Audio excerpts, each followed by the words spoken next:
Hello you glorious gamers, I'm ChadOfStats and today we are going over the games I think you should watch out for in July. These are games that I find promising and interesting. Will most of them be RPGs and JRPGs? Yes! Of course those are not the defining criteria, but hopefully you will find one or two games on this list interesting. Now, let's dive into July's lineup. 1 Lonely Outpost. Released into early access the 26th of June for PC. It is planned to come to console after early access. Yes, Xbox, PlayStation and Switch. I was a bit cheeky with this one. At the release at the end of June. Cozy sci-fi farming is the name of the game in 1 Lonely Outpost. Build a colony and make it hospitable to hopefully attract people. Unfertile land, unbreathable air. You must terraform. Honestly, I like farming games. I also like sci-fi games. This seems like a fun mix. Alterium Shift.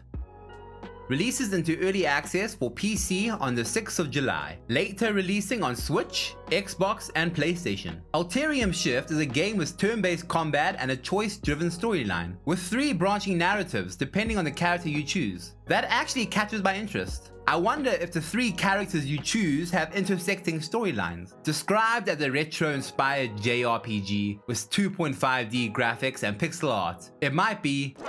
Is that a chocobo? The Legend of Heroes Trails into Reverie. Releasing the 7th of July for PC, PS4 and PS5, as well as the Switch. Another title for the absolutely massive Legend of Heroes series. I have been keeping my attention on this series for a while now. Unfortunately, I have not managed to find time to start the series. Its size is intimidating. However, I will get to it one day. The series is apparently amazing. So while maybe don't start with this game, try the series. I know I must. Atelier Remake, The Alchemist of Selberg.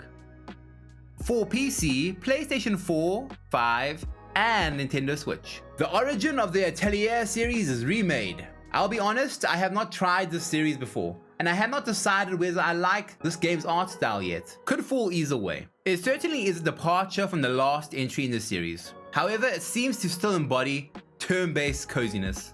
The option to play in unlimited mode, to be rid of the time limit, is quite compelling also. Exoprimal.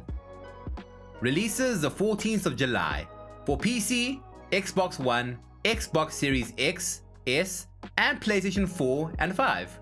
Dinosaurs. That's it. I really like dinosaurs. That is pretty much all I have to say about this game so far. It makes the list because dinosaurs. Techtonica. Releases the 18th of July for PC, Xbox One, and Xbox Series X and S. Do you like Factorio and Satisfactory, but want more claustrophobia and bioluminescence? Then Techtonica might be for you. Firstly, I like glowing stuff. Secondly, there is co-op. There are even hints that something is not quite right with the world. I am terrible at automation games, but I do enjoy making a mess in them. Punch Club 2 Fast Forward.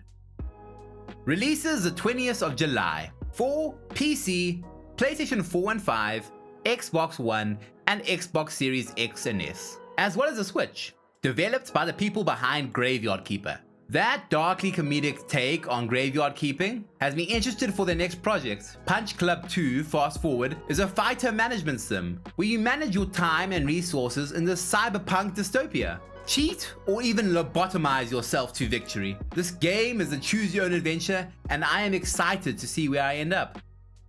Might and Magic Clash of Heroes Definitive Edition. Releases the 20th of July for PC, PlayStation, and Nintendo Switch. This is a strategy puzzle RPG. Do I know how it works?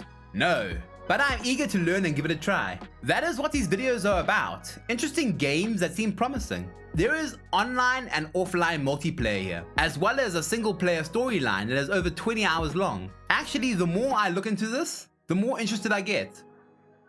Remnant 2.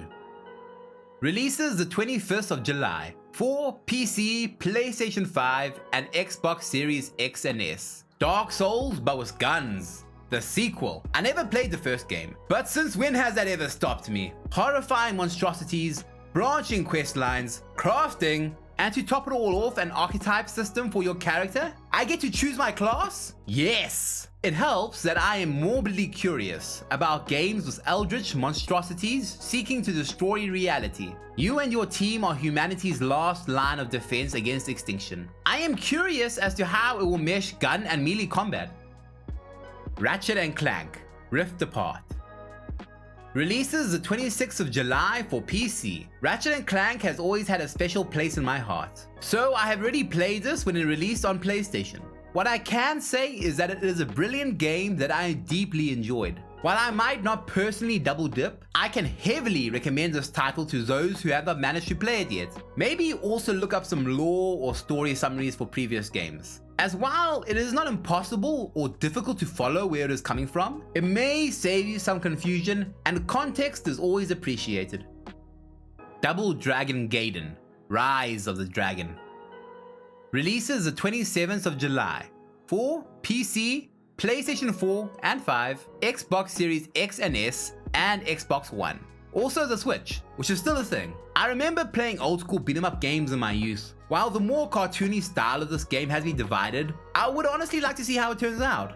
With 13 characters to play, roguelike elements, and local co-op, I may have to jump in and at least give it an honest try, if I can find someone to play with me. Those were my interesting games for July. It was a bit of a slow month. I could not find that many. If you know of any interesting games you think I should have added, please let me know in the comments below. If you are still here and found this video helpful, entertaining, or just good to watch, please consider liking and subscribing. It will really help me out. Thank you for watching.